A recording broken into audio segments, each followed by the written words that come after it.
Friends, ఈ రోజు మనం ఈ వీడియోలో ఏస్ అనే మూవీ గురించి ఎక్స్ప్లెయిన్ చేసుకుందాం. ఇతనే ఈ మూవీ హీరో. ఫ్రెష్ గా ఈ మధ్యనే దుబాయ్ జైలు నుంచి విడుదలై వచ్చాడు. ఇప్పుడు మలేషియాలో తన కొత్త జీవితాన్ని ప్రారంభించడానికి ఎయిర్పోర్ట్ లో దిగాడు. ఇదే ఎయిర్పోర్ట్ లో బోల్ట్ అనే అతన్ని రిసీవ్ చేసుకోవడం కోసం ఈ తెంగరోడు ఎదురు చూస్తున్నాడు. మలేషియాలో ఇతనిది ఓ చెత్త బిజినెస్. అయితే ఇతను చేస్తున్న బిజినెస్ గురించి ఎవరికీ తెలియకుండా ఇతనేదో మలేషియాలో పెద్ద బిజినెస్ చేస్తున్నట్లుగా ఇతను పెద్ద బిజినెస్ మ్యాగ్నెట్ గా బిల్డప్ ఇస్తూ డబ్బాలు కొట్టుకుంటూ బతికేస్తున్నాడు. ఇతను మన హీరోని బోల్ట్ అనుకొని తనతో పాటు తీసుకుపోతాడు. హీరో ఉండడానికి షెల్టర్ కూడా ఇస్తాడు. అంతేకాకుండా కల్పన అనే ఈ అమ్మాయి వాళ్ళ హోటల్లో ఇతనికి జాబ్ కూడా చూస్తాడు. ఇక కల్పన విషయానికి వస్తే ఈమెది ఈ మలేషియాలో ఓ హోటల్ బిజినెస్ బాగానే రన్ అవుతుంది. కానీ ఈమె తల్లికి ఆరోగ్యం సరిగ్గా లేకపోవడం వల్ల తను సంపాదించిన డబ్బులన్నీ కూడా వాళ్ళ మదర్ మెడికల్ ఎక్స్పెన్సెస్ కి చాలా వరకు ఖర్చు అయిపోతుంది. అందువల్ల ఈమె హోటల్ కోసం తీసుకున్న బ్యాంక్ లోన్ తీర్చలేకపోతుంది. ఈఎంఐలు కట్టలేకపోవడం వల్ల ఈ మధ్యనే బ్యాంక్ వాళ్ళు ఈమె హోటల్ కూడా సీజ్ చేస్తారు. తర్వాత ఎలాగో వాళ్ళని వీళ్ళని బతిమాలి ఈ మధ్యనే మళ్ళీ హోటల్ ని రీఓపెన్ చేసింది. ఈమె మన తెంగరోడ్ని ఏదో పెద్ద బిజినెస్ మ్యాగ్నెట్ అనుకొని తన ప్రాబ్లమ్స్ అతనికి చెప్పుకొని మనీ హెల్ప్ చేయమని అడుగుతుంది. ఇతను ఆమెకు ఒక్క రూపాయి కూడా హెల్ప్ చేయడు. కానీ తనకు అక్కడంతా వస్తుంది, ఇక్కడ ఇంత వస్తుంది అంటూ బిల్డప్ ఇస్తూ ఇంకో పక్క ఈ కల్పనని సైడ్ కొడుతూ ఉంటాడు. ఇక ఈ మూవీలో నాలుగో క్యారెక్టర్ మన హీరోయిన్. ఈమెకు 16 ఏళ్ల వయసు ఉన్నప్పుడు వీళ్ళ ఫాదర్ సడన్ గా గుండెపోటుతో చనిపోతాడు. తర్వాత వీళ్ళమ్మ ఓ పోలీసుడిని పెళ్లి చేసుకుంటుంది. ఈ పోలీసుడు ఓ బ్లాక్ మెయిలర్. ఇతను ఎంత నీచమైన మనస్తత్వం అంటే ఓ అమ్మాయిని ఓ స్టూడెంట్ ఆమె వీడియోలను చూపించి బ్లాక్ మెయిల్ చేస్తూ ఉంటాడు. పోలీసుడు కదా తనకు హెల్ప్ చేస్తాడని ఆ అమ్మాయి తన కష్టాన్ని ఇతనికి చెప్పుకుంటుంది. ఇతడు ఆ కుర్రోడ్ని కొట్టి బెదిరించి అతని చేతిలో ఉన్న ఫోన్ ని లాక్కొని ఆ ఫోన్ లో ఉన్న వీడియోల్ని ఈ అమ్మాయికి చూపించి ఈమెని అప్పటి నుంచి ఇతను బ్లాక్ మెయిల్ చేయడం మొదలు పెడతాడు. అటువంటి ఇతను హీరోయిన్ వాళ్ళ అమ్మ బతుకున్నంత కాలం అతను బాగానే ఉంటాడు. కానీ ఆమె చనిపోయిన తర్వాత మాత్రం ఇతని ప్రవర్తనలో పూర్తిగా మార్పు వస్తుంది. ఇంటికి ఎవరెవరినో ఫ్రెండ్స్ ని తీసుకురావడం, తాగి తందనాలు రాయడం చేస్తూ ఉంటాడు. ఇవేవి ఈ అమ్మాయికి నచ్చక అతనితో ఓ రోజు గొడవ పడుతుంది. ఇంట్లో వెళ్ళి బయటకు పోమని అడుగుతుంది. అప్పుడే ఇతని నిజ స్వరూపం బయటపడుతుంది. నేను మీ అమ్మని లీగల్ గా పెళ్లి చేసుకున్న భర్తని. ఈ ఇంటిపై నీకెంత హక్కు ఉందో నాకు అంతే హక్కు ఉంది. ఈ ఇంటి వాళ్ళు ఎంత ఉందో ఆ అమౌంట్ నాకు ఇచ్చేసి అప్పుడు నేను ఇల్లు వదిలి వెళ్ళిపోతాను అని ఆమెతో అంటాడు. అతని పీడ ఎలాగైనా వదిలించుకోవాలని అప్పటి నుంచి ఈ అమ్మాయి మల్టిపుల్ పార్ట్ టైం జాబ్స్ చేస్తూ ఆ వచ్చిన డబ్బుల్లో కొంత మనీని ఈ ఇంటి కోసమని అతనికి ఇస్తూ ఉంటుంది. ఎప్పటికైనా మనీ మొత్తం అతనికి పే చేసి ఆ ఇంటిని తన సొంతం చేసుకొని ఇతన్ని ఆ ఇంటి నుండి గెంటేయాలని అనుకుంటుంది. హీరో ఉంటుంది కూడా హీరోయిన్ వాళ్ళ ఇంటి ఎదురుగానే. వీళ్ళిద్దరూ రోజు పనికి వెళ్లి వస్తున్నప్పుడు ఒకే బస్సులో ప్రయాణించడం వల్ల మెల్లగా వీళ్ళ మధ్యన పరిచయం ఏర్పడుతుంది. ఈమె మొదట్లో మన హీరోని అపార్థం చేసుకుంటుంది. ఒక రోజు ఈ హోటల్లో పార్ట్ టైం సర్వర్ గా వర్క్ చేస్తున్న హీరోయిన్ తో అక్కడి కస్టమర్స్ కొందరు చాలా చీప్ గా బిహేవ్ చేస్తారు. ఆ విషయాన్ని ఆమె ఆ హోటల్ ఓనర్ కి కంప్లైంట్ చేస్తుంది. అప్పుడు అతను బిజినెస్ అన్నాక ఇలాంటివి కామన్, మనమే సర్దుకుపోవాలి. ఒక పని చెయ్యి, మళ్ళీ నువ్వు ఆ టేబుల్ వైపుకు వెళ్ళకు, అదే నీకు బెస్ట్ అని అంటాడు. అదే సమయంలో ఆ హోటల్ కి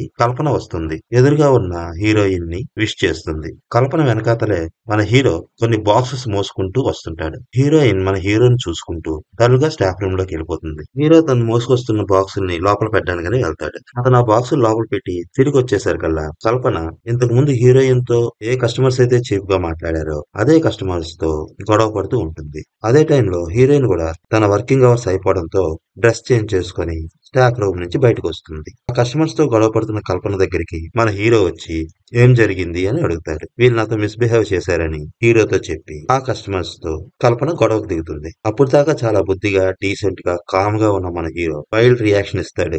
వాళ్ళని కొడతాడు. ఆ కస్టమర్స్ లో మెయిన్ క్యాండిడేట్ ని గట్టిగా పట్టుకొని కల్పనతో వాళ్ళని కొట్టమని చెప్తాడు. కల్పన వాడిని కొట్టే లోపే పక్కనే నిల్చున్న హీరోయిన్ ఇదే మంచి సమయం అనుకుందో ఏమో తనకున్న కోపం మొత్తాన్ని వాడి మీద తీర్చుకుంటుంది. వాడిని ఎడాపెడా వాయించి కాల్తో ఒక్క తన్ను తన్నుంది. తర్వాత వీళ్ళు ముగ్గురు కల్పన కారులో వాళ్ళ ఇంటికి వెళ్ళిపోతారు. కొన్ని రోజులకి మెల్లగా హీరో హీరోయిన్లు లవ్ లో పడతారు. ఒక రోజు మన హీరో హీరోయిన్ వర్క్ చేస్తున్న బట్టల షాప్ లోకి వెళ్లి ఆమెతో మాట్లాడుతూ ఉంటాడు. ఆమె దగ్గరికి వచ్చిన కస్టమర్స్ ని పంపించేస్తుంటాడు. ఏదో ఆ బట్టల షాప్ కి నిజంగానే బట్టలు కొనుక్కోడికి వచ్చినోడ్లాగా హీరోయిన్ తో ఆ డ్రెస్ ఖరీదంతా ఈ డ్రెస్ ఖరీదంతా అంటూ టైం పాస్ చేస్తుంటాడు. దాంతో హీరోయిన్ కి చాలా కోపం వస్తుంది. నువ్వు నా పనంతా చెడగొడుతున్నావు, నాకు వారం రోజుల టైమే ఉంది, ఈ వారం రోజుల లోపల నేను నా టార్గెట్ ని ఫినిష్ చేయాలి, ఆ ఒక్క సేల్ ని కంప్లీట్ చేసి ఉంటే నా టార్గెట్స్ అన్ని కంప్లీట్ అయి ఉండేది, అది అవ్వకుండా చేసావు అని మన వాడి మీద కోప్పడతాడు. అప్పుడు మన హీరో హీరోయిన్ తో ఆ సేల్ వాల్యూ ఎంత అని అడుగుతాడు. 10,000 రిగెట్స్ అని మన హీరోయిన్ చెప్తుంది. సరే అయితే ఆ అమౌంట్ నేను తెస్తానని హీరో అక్కడి నుంచి వెళ్ళిపోతాడు.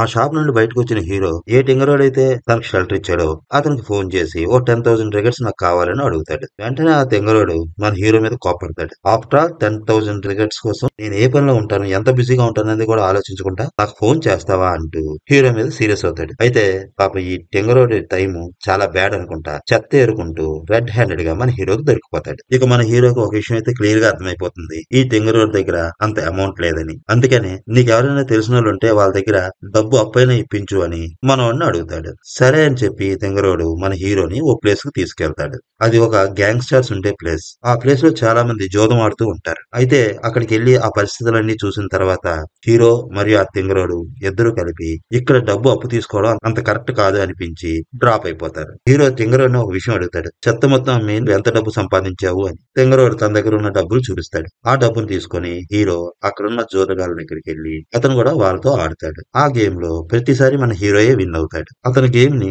సీసీ కెమెరాలో చూస్తున్న అక్కడున్న గ్యాంగ్స్టర్ డైరెక్ట్ గా హీరో ఉన్న టేబుల్ దగ్గరికి వచ్చి తనతో ఆడమని హీరోని అడుగుతాడు. హీరో సరే అని చెప్పి అతనితో ఆట మొదలెడతాడు. చాలా గేమ్లు హీరోనే గెలుస్తాడు. లాస్ట్ గేమ్ మాత్రం హీరో తన దగ్గర ఉన్న డబ్బు మొత్తం పెట్టేస్తాడు. ఆ గ్యాంగ్స్టర్ హీరోని మరింత రెచ్చగొడతాడు. నీకు ఎంత కావాలంటే అంత అప్పిస్తాను, పందెం ఇంకా కట్టగలవా అని అడుగుతాడు. హీరో ఆ గ్యాంగ్స్టర్ దగ్గరగా ఇండియన్ కరెన్సీలో 1 crore దాకా అప్పు తీసేసుకుంటాడు. ఆ మనీ మొత్తాన్ని ఆ గేమ్ లో పెట్టేస్తాడు. వస్తే 2 కోట్లు, పోతే 1 కోటి రూపాయలు. ఇది ఇప్పుడు హీరో సిచ్యుయేషన్. ఇప్పుడు అక్కడ అందరి ఫేసుల్లోని ఎవరు గెలుస్తారన్న టెన్షన్ లో ఉంటారు. అక్కడ వాతావరణం అంతా చాలా హాట్ గా మారిపోతుంది. చివరికి ఆ విలనే గెలిచేస్తాడు. అయితే అక్కడ జరిగింది ఏంటంటే విలన్ అక్కడ గేమ్ లో చీటింగ్ చేశాడు. ఈ విషయాన్ని హీరో వెంటనే కనిపెట్టేస్తాడు. ఇలా చీటింగ్ చేసి గేమ్ గెలవడం గొప్ప కాదు, నా డబ్బులు వెనక్కి ఇచ్చేయని విలన్ తోని గొడవ పడతాడు. విలన్ దౌర్జన్యంగా ఇక్కడ ఎవరు గెలిచినా మనీ మాత్రం నాకు ఇవ్వాల్సిందే, నీకు వారం రోజులు టైం ఇస్తున్నాను, మర్యాదగా నాకు ఇవ్వాల్సిన డబ్బులు మొత్తం కట్టేయాల్సిందే, లేకపోతే నిన్ను బ్రెయిన్ డెడ్ చేసి నీ అవయవాలు అమ్మేసుకుంటానని వార్నింగ్ ఇచ్చి వాళ్ళ దగ్గర పాస్పోర్ట్లు లాక్కొని వాళ్ళ చేత పేపర్స్ మీద సైన్ చేయించుకొని పంపించేస్తాడు. ఈ విషయం హీరోయిన్ తెలుస్తుంది. హీరో దగ్గరికి వచ్చి నేను నిన్ను అడిగానా, ఎందుకు ఇలాంటి పని చేసావని హీరోని తిట్టి అక్కడి నుంచి వెళ్ళిపోతుంది. విలన్ తన కట్టాల్సిన డబ్బులకి వారం రోజులు గడవడంతో ఆ డబ్బులు ఎలా కట్టాలనే టెన్షన్ లో తింగరోడు మన హీరో బుర్ర తినేస్తూ ఉంటాడు. హీరో మాత్రం చాలా కామ్ గా కూల్ గా ఏదో ఆలోచిస్తుంటాడు. నువ్వేం ఆలోచిస్తున్నావని తింగరోడు మన హీరోని అడిగితే మనం బ్యాంక్ రాబరీ చేద్దామని హీరో అంటాడు. ముందు ఆ తింగరోడు భయపడతాడు. కానీ వాళ్ళకి వేరే ఆప్షన్ లేక హీరో చేసే బ్యాంక్ రాబరీకి తను కూడా హెల్ప్ చేయడానికి ఒప్పుకుంటాడు. అలా వాళ్ళిద్దరూ ప్లాన్ చేసి ఒకరోజు బ్యాంక్ లో డబ్బులు వేయడానికి వచ్చిన వెహికల్ ని అడ్డగించి అందులో మనీని కొట్టేస్తారు. అలా మనీని కొట్టేస్తున్న సమయంలో మలేషియన్ పోలీసులకి హీరోకి మధ్య ఫైట్ జరుగుతుంది. అప్పుడే హీరోయిన్ వాళ్ళ స్టెప్ ఫాదర్ మన హీరోని చూసేస్తాడు. అయితే ఆ ఫైట్ లో అతను కూడా గాయాల పాలవుతాడు. అక్కడ ఉన్న రిపోర్టర్స్ బ్యాంక్ రాబరీ చేసిన అతన్ని మీరు చూసారా అని అడుగుతారు. అప్పుడు అతను ఆ మనిషి సరిగ్గా గుర్తులేడు గాని ఇంకోసారి చూస్తే ఖచ్చితంగా గుర్తుపడతానని అక్కడ వాళ్ళతో హీరోయిన్ వాళ్ళ స్టెప్ ఫాదర్ చెప్తాడు. బ్యాంక్ రాబరీ చాలా సక్సెస్ఫుల్ గా జరిగిపోతుంది. ఆ మనీ మొత్తాన్ని హీరో తన రూమ్ కు తీసుకుని వచ్చేస్తాడు. ఆ రోజు నుంచి తెంగరోడు రకరకాల మారు వేషాల్లో తిరగడం మొదలు పెడతాడు. ఈ బ్యాంక్ రాబరీ గురించి ఇన్వెస్టిగేషన్ చేస్తున్న పోలీసులకి అక్కడ దొరికిన కొన్ని వస్తువుల్లో ఆ గ్యాంగ్ స్టార్ వేలుముద్రలు ఉంటాయి. ఎందుకంటే బ్యాంక్ రాబరీ సమయంలో మన హీరో ఆ గ్యాంగ్ స్టార్ దగ్గర కొట్టేసిన ఐటమ్స్ నే వాడతాడు. అలా ఆ గ్యాంగ్స్టర్ ఈ రాబరీ కేసులో జైలుకి వెళ్లిపోతాడు. ఇప్పుడు మన హీరో దగ్గర బ్యాంక్ లో కొట్టేసిన డబ్బంతా ఉంది. కానీ దాన్ని ఇప్పుడే వాళ్ళు ఖర్చు పెట్టలేరు. ఎందుకంటే ఆ నోట్ల మీద ఉన్న నెంబర్స్ కానీ పోలీసులు చూస్తే ఖచ్చితంగా ఇది బ్యాంక్ లో పోయిన డబ్బని వాళ్ళు కనిపెట్టేస్తారు. అందుకని కొంతకాలం ఆగుదామని వీళ్ళు అనుకుంటారు. అదే సమయంలో అనుకోకుండా ఎప్పుడో సరదాగా హీరో కొనుక్కున్న ఓ లాటరీ టికెట్ కి ప్రైజ్ మనీ వస్తుంది. సో ఆ మనీని తీసుకోవాలంటే వీళ్ళు బయటకు రావాల్సి వస్తుంది. ఈ టైంలో బయటకు వస్తే వీళ్ళెక్కడ పోలీసులకు దొరికిపోతారనే భయంతో ఆ ప్రైజ్ మనీని తీసుకోవడం కోసమని కల్పనని పంపిస్తారు. లాటరీ టికెట్ ని ఆ కంపెనీ వాళ్ళకి ఇచ్చేసి అక్కడి నుంచి క్యాష్ తీసుకొని వస్తున్న కల్పనతో ఈ టెంగరోడు ఫోన్ లో మాట్లాడతాడు. మేము పలానా చోట ఉన్నాము, తొందరగా వచ్చేసాయని చెప్తాడు. అయితే ఆమెతో వాట్సాప్ కాల్ లో మాట్లాడిన ఈ టెంగరోడు ఆ కాల్ ని కట్ చేయకుండానే ఈ బ్యాంక్ రాబరీ విషయం గురించి హీరోతో కంటిన్యూస్ గా మాట్లాడుతుంటాడు. ఇదంతా కల్పన వినేస్తుంది. సో ఇక్కడ ఏం జరుగుతుందో పూర్తిగా నాకు తెలియాల్సిందే అని కల్పన పట్టుబట్టడంతో జరిగిందంతా కల్పనకి వీళ్ళు చెప్తారు. ఫస్ట్ కొంచెం ఏం కంగారు పడినా వీళ్ళు చేసిన పని వల్ల తన షాప్ కున్న లోన్ ప్రాబ్లం తీరిపోతుంది. రెండోది హీరోయిన్ ప్రాబ్లమ్స్ తీరిపోతాయి. అలాగే వీళ్ళకున్న ప్రాబ్లమ్స్ కూడా తీరిపోతున్నాయి. కాబట్టి ఇంకేమీ ఆలోచించకుండా ప్రొసీడ్ అయిపోదామని కల్పన వీళ్ళకి సపోర్ట్ గా నిలుస్తుంది. జైలుకి వెళ్లిన గ్యాంగ్స్టర్ బెయిల్ మీద బయటకు వస్తాడు. హీరో హీరోయిన్ తో మీ డాడీని తీసుకుని ఓ చోటికి రా, అతనికి ఇవ్వాల్సిన మనీ మొత్తం సెటిల్ చేసేద్దాం, ఇక నుండి నీకున్న ప్రాబ్లమ్స్ అన్ని తీరిపోయినట్లే అని చెప్పి ఆ రోజు బట్టల షాప్ లో అతను ఏ గౌన్ అయితే కొంటానని అన్నాడో ఆ గౌన్ ని హీరోయిన్ కి గిఫ్ట్ గా పంపిస్తాడు. హీరోయిన్ హీరో పంపించిన గౌన్ వేసుకొని ముందుగా అతను ఉన్న చోటికి వచ్చేస్తుంది. తన డాడీ వెనకాలే వస్తున్నాడని చెప్తుంది. కొంతసేపు వీళ్ళు మాట్లాడుకున్న తర్వాత హీరోయిన్ వాళ్ళ స్టెప్ ఫాదర్ కూడా అక్కడికి వస్తాడు. అతను లోపలికి వస్తూనే మన హీరోని చూసి ఆ రోజు బ్యాంక్ రాబరీ చేసిన వ్యక్తి ఇతనే అని కనిపెట్టేస్తాడు. హీరో అతని చేతిలో డబ్బులు పెట్టి ఆ హౌస్ రిజిస్ట్రేషన్ ఎప్పుడు పెట్టుకుందాం, ఇంకా ఆ ఇంటికి నీకు ఎటువంటి సంబంధం ఉండకూడదు అని హీరోయిన్ వాళ్ళ స్టెప్ ఫాదర్ తో అంటాడు. అప్పుడు అతను చిన్నగా నవ్వి హీరో ఇచ్చిన డబ్బుల్ని ఒకసారి చెక్ చేస్తాడు. పర్వాలేదే, చాలా తొందరగా నోట్లు మార్చేసావంటూ హీరో వైపు ఓ రకమైన లుక్ ఇస్తాడు. తర్వాత వాళ్ళిద్దరూ హీరోయిన్ ఆ టేబుల్ మీద కూర్చోమని చెప్పి సైడ్ గా వెళ్లి మాట్లాడుకుంటారు. అప్పుడు హీరోయిన్ ఫాదర్ హీరోతో బ్యాంక్ రాబరీ చేసేటప్పుడు కరెక్ట్ గా నువ్వు నాకే దొరకాలా, నా లెక్క కాపోతే అంటూ భలే దొరికావరా, నిన్ను జైల్లో వేసేయమంటావా అని అడుగుతాడు. హీరో అలాగేం చేయొద్దు, నీకెంత కావాలో చెప్పు అని అడుగుతాడు.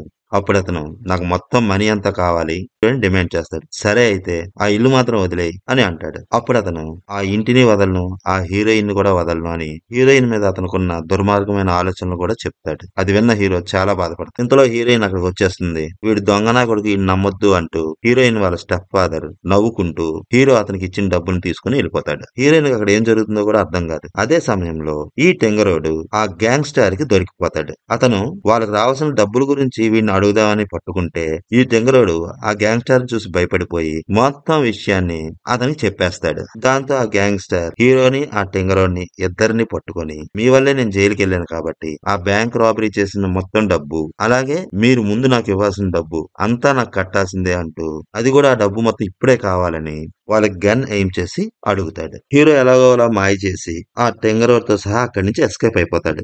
వాళ్ళు అలా ఎస్కేప్ అవడానికి కల్పన కూడా హెల్ప్ చేస్తుంది. హీరోయిన్ డైరెక్ట్ గా హీరో ఉండే ప్లేస్ కు వస్తుంది. అక్కడ కల్పన టెంగరోడు ఉండడాన్ని చూస్తుంది. అంతేకాకుండా అక్కడ పోగులు పోగులుగా ఉన్న డబ్బును చూసి అసలు ఏం జరుగుతుంది అని హీరో వైపు కోపంగా చూసి మళ్ళీ నువ్వు ఏదైనా తప్పు చేసావా అని అడుగుతుంది.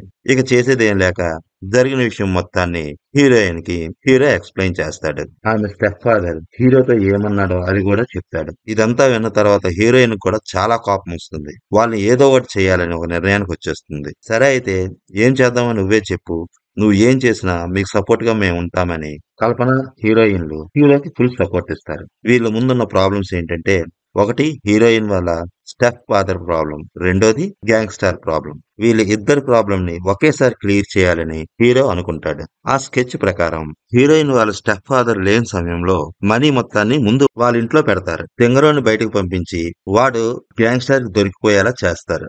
అప్పుడు ఆ తెంగరోడు డైరెక్ట్ గా మనీ ఉన్న చోటికి ఆ గ్యాంగ్స్టర్ ని తీసుకొస్తాడు. ఇదంతా జరుగుతున్న టైంలో హీరోయిన్ వాళ్ళ స్టెప్ ఫాదర్ ని ఇంటికి రానివ్వకుండా చేసే బాధ్యత కల్పన తీసుకుంటుంది. ఇంకో పక్క హీరోయిన్ పోలీస్ స్టేషన్ కి వెళ్లి తన స్టెప్ ఫాదర్ తనని తాగి అరెస్ట్ చేస్తున్నాడని కంప్లైంట్ ఇస్తుంది. హీరోయిన్ వాళ్ళ ఇంటికి వచ్చిన గ్యాంగ్స్టర్ కి మన హీరోకి మధ్యన పెద్ద ఫైట్ జరుగుతూ ఉంటుంది. ఇంకో పక్క హీరోయిన్ తన ఫాదర్ మీద కంప్లైంట్ ఇచ్చి పోలీసుల్ని తన ఇంటికి తీసుకొస్తూ ఉంటుంది. హీరోయిన్ వాళ్ళ స్టెప్ ఫాదర్ కూడా తన కారులో ఇంటికి బయలుదేరుతాడు. కరెక్ట్ గా హీరోయిన్ వాళ్ళ స్టెప్ ఫాదర్ హీరోయిన్ వాళ్ళ ఇంట్లోకి ఎంటర్ అయ్యే కొద్దిసేపటి ముందే హీరో గ్యాంగ్స్టర్ షూట్ చేసి ఆ ఇంటి లైట్స్ అన్ని ఆపేసి అక్కడి నుంచి ఎస్కేప్ అయిపోతాడు.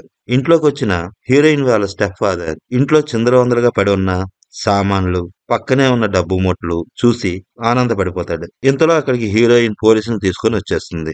ఆ ఇంటి డోర్స్ తీయగానే ఎక్కడి నుంచో గన్ సౌండ్ వినబడటంతో హీరోయిన్ వాళ్ళ స్టెప్ ఫాదరే హీరోయిన్ పై అటాక్ చేస్తున్నాడు అనుకుని పోలీసులు అతన్ని షూట్ చేసేస్తారు. తర్వాత ఆ ఇల్లు మొత్తం పరిశీలిస్తే అక్కడ గ్యాంగ్స్టర్ చనిపోయి ఉంటాడు. చిందరవదలుగా సామాన్లన్నీ పడిపోయి ఉంటాయి. డబ్బు కూడా అక్కడే బ్యాగుల్లో దొరికేస్తుంది. సో ఈ పోలీసోడు ఆ గ్యాంగ్స్టర్ కుమ్మక్కై ఆ బ్యాంక్ రాబరీ చేసి ఉంటారని, డబ్బు వాటాల్లో వీళ్ళ మధ్య గొడవలు వచ్చి ఒకరినొకరు కాల్చి చంపేసుకున్నారని, వేరే కేసులో విచారణ కొరకు వచ్చిన పోలీసులపై ఆ పోలీసు అతను అటాక్ చేయడం వల్ల అతన్ని పోలీసులు షూట్ చేసి చంపాల్సి వచ్చిందని పోలీసులు ఒక రిపోర్ట్ విడుదల చేసి ఆ కేసును అక్కడితో క్లోజ్ చేసేస్తారు. తర్వాత హీరో, హీరోయిన్, కల్పన, ఈ తెంగరోడు ఈ నలుగురు ఓ షిప్ లో దుబాయ్ ప్రయాణం అయిపోతారు.